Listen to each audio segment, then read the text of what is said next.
Good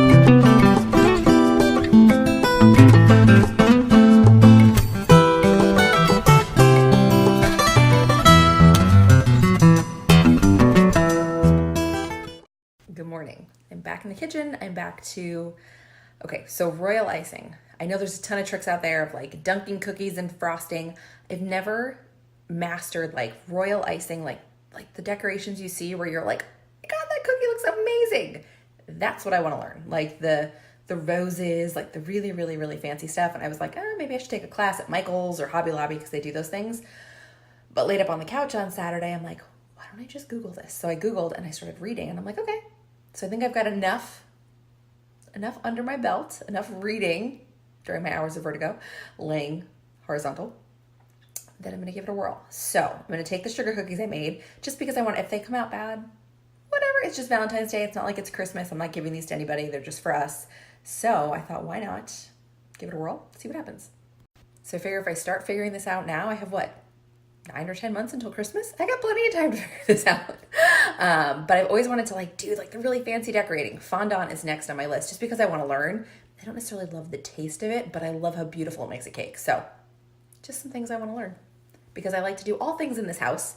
And I love to bake, but I want to just kind of take it to the next level where I can make it a little fancier. So that's what I'm going to figure out this morning. So I am learning. As I am learning, I will share with you and I'll show you what I'm using and I'll tell you what's working for me and what's not. Okay, so I have my confectioner's sugar and the meringue powder mixing in the KitchenAid with a paddle attachment.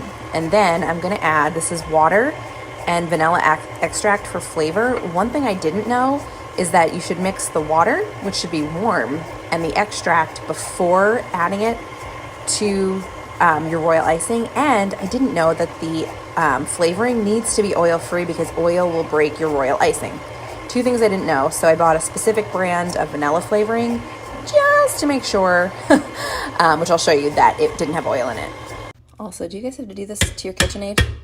I have to hold it and do this with 2 hands, but I have to push the pin back in with this is a rubber mallet from the garage all the time because it comes out. Seriously, why?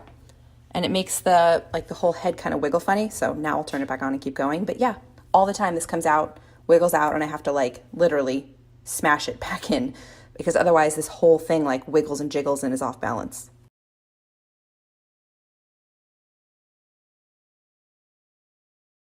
This is the vanilla I'm using. I grabbed this at Michael's. It's a little pricey. I used my 40% off coupon on it, but I wanted to make sure that it wasn't going to have any oil in it. Later research when I got home indicated that anything that is alcohol-based, so you would see that here, anything alcohol-based should be okay, but I wasn't sure what I had at home, so I grabbed this while I was out. Okay, so I have my regular, super stiff, glue, this is the consistency, bowl over here, and then over here, I'm gonna separate a little bit of it out, and I'm gonna color it, and then use another portion of it for the outline. So when you outline the cookie, you want it to be pretty stiff, not quite this stiff, so I'm gonna water it down a little bit. And then once I get the cookies outlined, water this down further for a quote unquote flood consistency. And that's where you kind of fill the whole cookie in with the icing. Again, disclaimer, I'm literally figuring this out as I go. It's just something I've always wanted to try to do. So some of you guys may do this. I don't know. So I may sound like a bumbling idiot, but I've never done it. So I'm trying to figure it out. I found a great tutorial. Sweet Sugar Belle, her Instagram and her cookies are amazing. So I'm using that as my inspiration and as my guide. So just rolling with it. So if you guys have done this before, you're probably laughing at me, but if you haven't and you want to, this is why I'm sharing it because I've always wanted to learn it. To get this to the right consistency, and yes, we're doing mint green and we're gonna do pink and red roses with mint green as a base. I'm using, this is a spray bottle full of water, and so I'm literally spray bottling with water the icing, and she said this is the best way to really control how much water you're adding to get the right consistency. So for piping consistency, I should not have these peaks, so I know I still need to add more water. Okay, I'm dying over how smart this is. So this is a little bit of the frosting that's ready to go for outlining. So I threw it on a piece of saran wrap or cling wrap, twisted it up, and then I'm gonna run it through my pre-prepared piping bag. So I have a disposable bag with a coupler on the end, and then I'm gonna run this through, pull it, I'll cut this off, I'll get the bag all set up, but look at how this works. So I'll show you on her website. So I put a drop of the frosting on, put it in the cling wrap, twisted the ends, and then you pull it through the bag. Then you use scissors to cut it off, and then you put your coupling on and you go. I always have, look at how securely that is in the bag. I always have the frosting like come out the top. I'm dying over this. Not to mention the other way you like dump the frosting into the bag and you get it everywhere. This is amazing. Hands down, the best frosting hack ever, you guys. There's extra pressure having that saran wrap in there. So it comes out, the line of frosting comes out so easily. This is one-handed, by the way. This is genius. If you pipe frosting, you've got to try this, you guys. Okay, so we're outlined. These are clearly not going to be Pinterest cookies. I was literally shaking using the piping bag. I don't know why I'm nervous to pipe frosting onto cookies, but I feel like such a dork. I was literally like nervous piping this on. Like, what is my problem, you guys? So these are not going to be Pinterest cookies. But I figure you got to start somewhere and learn, right? It definitely, lines started to get smoother as I got over here. They were definitely a little shaky over here, but it's hard to outline a cookie, you guys. It's not as easy as it looks. I'm getting an arm and hand workout, you guys. My left arm, I'm left-handed, from stirring and whipping up, like now I'm onto the flood consistency. My arm is so tired. Oh my gosh, I'm clearly not in baking shape. I need to work on this, but I just watered this down for flood consistency, and I'm gonna see how this goes. This is so interesting. I mean, this is like serious technique. It just takes time, and so these will come out how they come out. It's something I just want to keep trying and practicing. So these may be the most unattractive cookies ever, but it's my first try, so I'm good with whatever happens. Okay, so I'm flooding the cookies. What I did was I made this much more watery, which is getting thicker sitting here, put it in a bottle, and then I'm squirting it into the cookie and then using a flat little spatula to smooth it out anywhere I need to. This is why outlining is so important, and now I understand that, because it's literally what's holding in the flooded icing and containing it and making it pretty. So it's the flooding icing is easy and working super simple, but the outline is really where I probably just need to build some muscles to make straight lines. It was really difficult, harder than I really thought. I mean, I pipe stuff, but not in a straight line like that. So that's definitely a skill to learn. But the flooding part, not so bad. Okay, let's see if I can show you guys how I'm doing this. So I don't know if this is right or not, but this is how I'm doing it. So I'm piping close to that outer line and just kind of working around the cookie like this, staying as close to the edge, which is hard to do on video, as I possibly can, and then just creating more lines in through the cookie. Kind of gets messy, and then I'm going back. Once I get it all filled in, then I'm going back with this and smoothing it out. And you can already see how it's naturally just spreading. I think it needs to possibly be a little bit thinner. I was afraid to get too watery, but you can see how it's already spreading out into the cookie. And so I could sit and kind of shake the cookie, but this is just a little bit faster for me to work with this tiny spatula. And you can see, look, it's already like doing its job. So I kind of just go like this.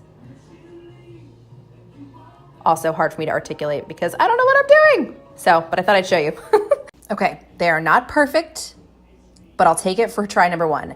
On these cookies, I didn't want to go all the way to the edge because I wanted to see the ruffle, and I knew my skills would not let me go and like weave the edge. So I kept them inside the outer edge of the cookie. So I think next time I'd probably frost to the actual edge of the cookie. Here we go, there's the lighting. But it's my first try, you guys. And the flooding worked great. It's like super smooth. Outline. I need to work on outlines, you guys. So that's my homework. But this isn't as hard as it's hard, don't get me wrong. But you guys need to try this. It's actually really fun. Any of you guys want to learn with me, I shared the tutorial I used. You can pop all over her website. But for every holiday season, I want to start making a cookie. So maybe what we'll do, like for, my hair's clumpy.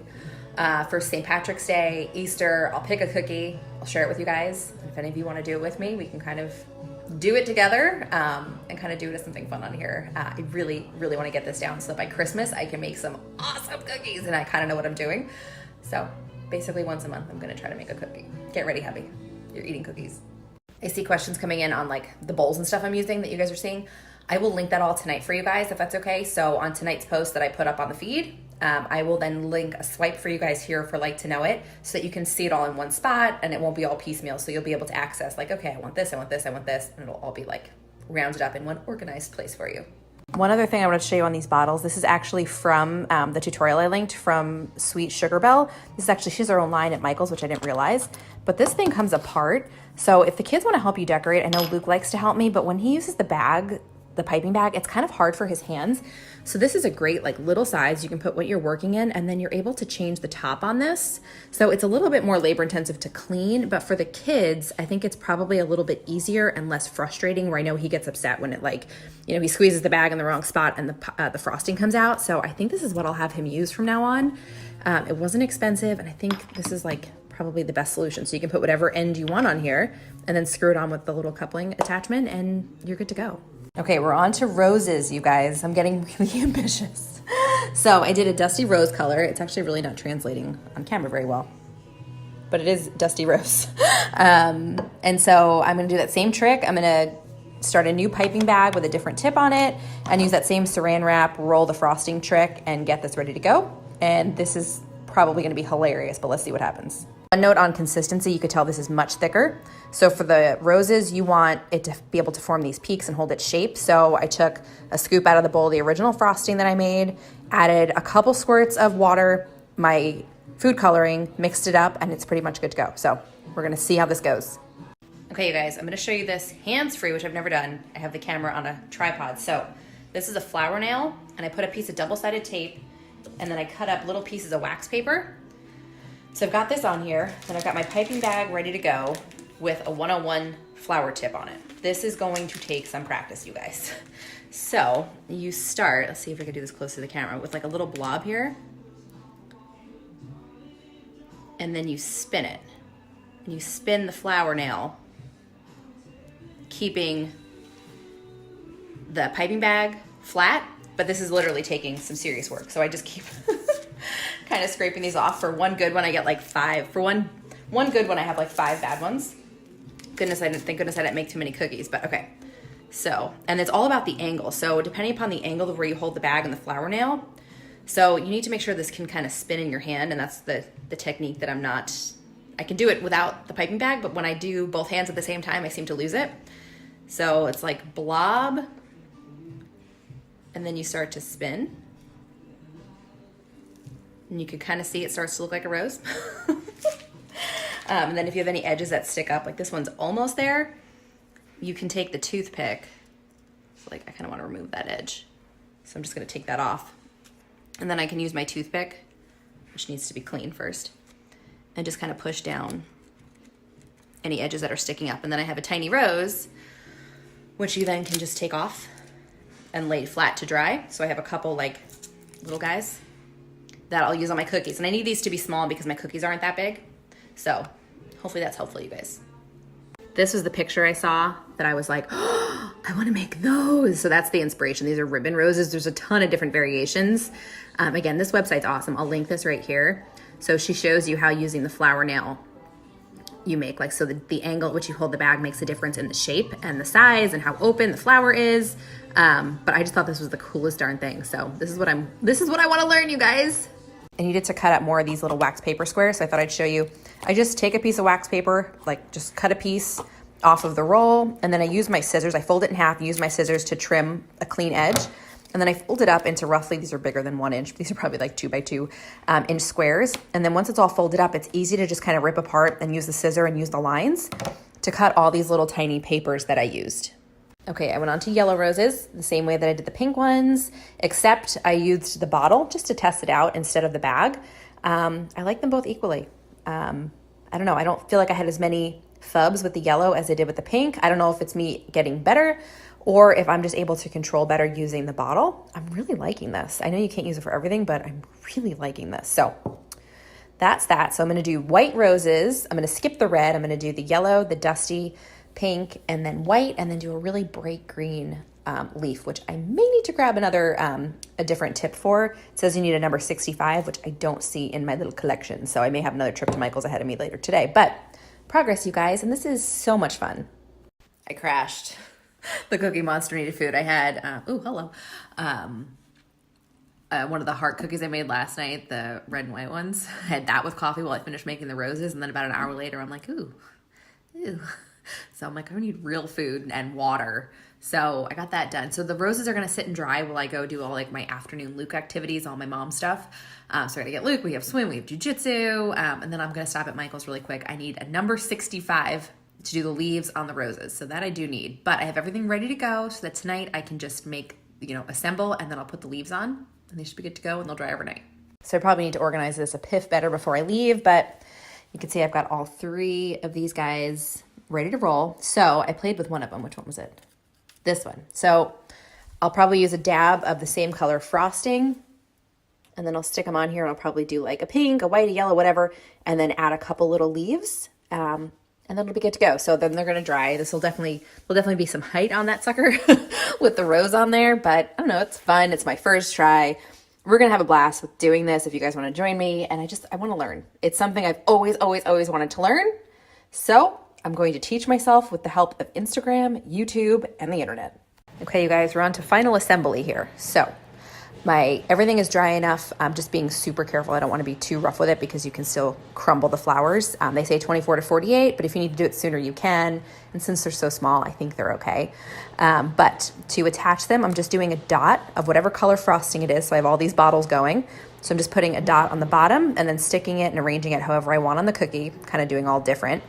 Then I have a fresh bag of piping with darker green frosting, and I couldn't find a 65 tip at the store. I got a 66. And so it makes this with the line down the middle. And so that's what I'm using to make the leaf. And I'm just kind of playing with it, 1 or 2 here and there, depending upon where my flowers are arranged. And if there's any like funny little mark on the rose that I want to cover up, I'll arrange it and put the leaf there. So that is what I'm doing to finish it up. No pressure. Did you have a family? I did have a family, and my wife was scared. Good job, Hubs. One little tip with the leaves, they're a little tricky, but I'm figuring out as you kind of move off the cookie, I'm pulling the ends. It kind of comes off in a point, so I'm pulling the 2 points together, and it makes it look a little bit more like a leaf, if you can see that, just using the toothpick and dragging them together. So I've been doing that around the cookie, and it's helping shape it a little bit more nicely. Okay, one last thing before I sit down for dinner. So if you remember this morning, I talked about this bolt that keeps popping out. So I messaged hubby, and I'm like, we're just going to have to get a new mixer. And several of you said you have the same problem. And then somebody messaged me and said they knew how to fix it. So she said once the center pin is back in place, she turned the machine on the side, and then she found a screw under here. Hub said this is called a set screw. So by tightening this, this is that bar on the inside. It keeps it in place. So I just tightened it. So fingers crossed, this does the trick. Thank you so much for sharing that tip. So if you guys are having this problem, give that a whirl and see if it fixes it. Also, a couple people suggested reaching out to KitchenAid's live chat and said they were really helpful too. Also, I noticed this screw in here, which, wow, I need to clean this thing. But I just tightened this too, and I'm hoping that between this adjustment and adjusting underneath, that does the job. I'm thinking that this is what keeps this on tightly. So I'm hoping that those 2 adjustments do the trick. So if you're having those issues, try that. So this is the screw, like when you lift the top of the machine, there's one right here, and then flip it on its side, and you'll see the one that holds this bar in place from the side. Well, good morning, happy bakers. I have gotten so many baking messages. I think this is gonna be a blast. Before we do anything else today, I have to tell you one correction on the mixer fix. The underneath for the pin popping out, correct. My adjustment, because I'm like, this screw is loose, wrong. You know the fixer in me, I'm like, there's something loose? Obviously that's the problem. Let's just tighten everything. No, sometimes I forget when you're working with intricate machinery. Not always the case. Like my serger can't just tighten all the things because it will not sew properly. So kind of the same thing with the mixer. So let me show you that bolt. I had 3 of you message me, and one of you gave me a great tip that I think you guys will like. Okay, so don't judge my dirty mixer here, guys. Clearly I need to like scrape this out with something. But this screw right here that I tightened, so this is underneath the head of the mixer, this is an adjustment for this guy. So this screw was like seriously loose, so I know it needed adjustment. I think that may be why it was wobbling. It also wasn't scraping the bottom of the bowl. But you want to make sure, this is the tip I got, thank you, Celeste. So you want the paddle to push a dime, so you can throw a dime in the bottom, and you want to adjust it so that your paddle pushes the dime around. So mine's moving it. However, I do think I over tightened it because I can kind of hear this scraping on the bottom. So I'm just going to loosen it a little bit. But this is a great adjustment. I can already hear between, what is this? Righty tighty, lefty loosey. That's how it works, right? I think I need a shorter screwdriver. So I'm just going to loosen this a little bit without stripping it. Let's give this a whirl. I do think this was definitely part of the problem and why the pin was coming out, because I would have to stop and scrape stuff off the bottom of the bowl, which should not happen, and I should know better. So now you can see it's too high. So this is the reason this needs adjusting, clearly. So I'm going to adjust it back. Okay, so fully adjusted. I tightened that screw underneath to keep this pin in. I adjusted this correctly. Now listen, this isn't even locked on full blast.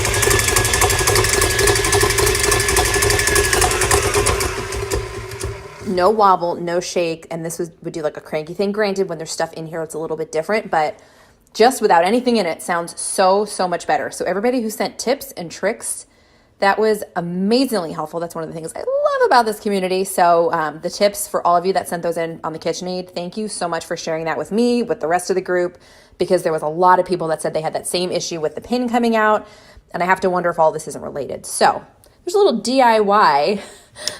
Get a little DIY with your mixer. And I was ready to throw this out. Like literally, I was like, all right, I guess I got to buy a new one. So hopefully I got a little more life out of it. And I can keep it another year or two. I mean, I've had it, it's been 13 years. So it's had a good run. I've had it a long time. I use it a lot.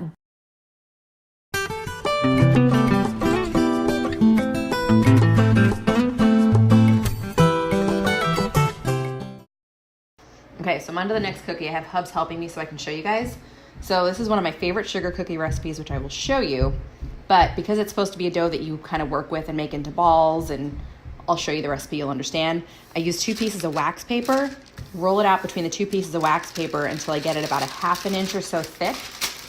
And then I take the cookie cutter, make all my cuts with the cookie cutter, leaving myself some space between them. And then because it's on wax paper, I can use the wax paper to push the cookie up and kind of help from underneath so that it doesn't break and stick, like so. And then I can throw it on the baking sheet.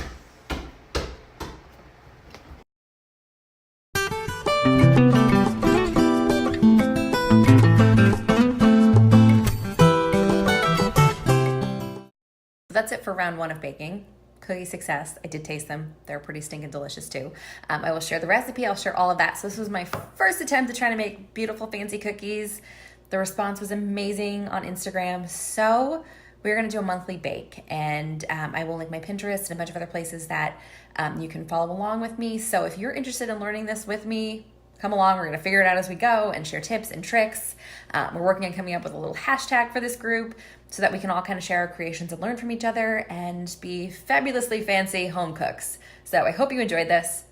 Also, don't judge my baking language. I'm not a professional.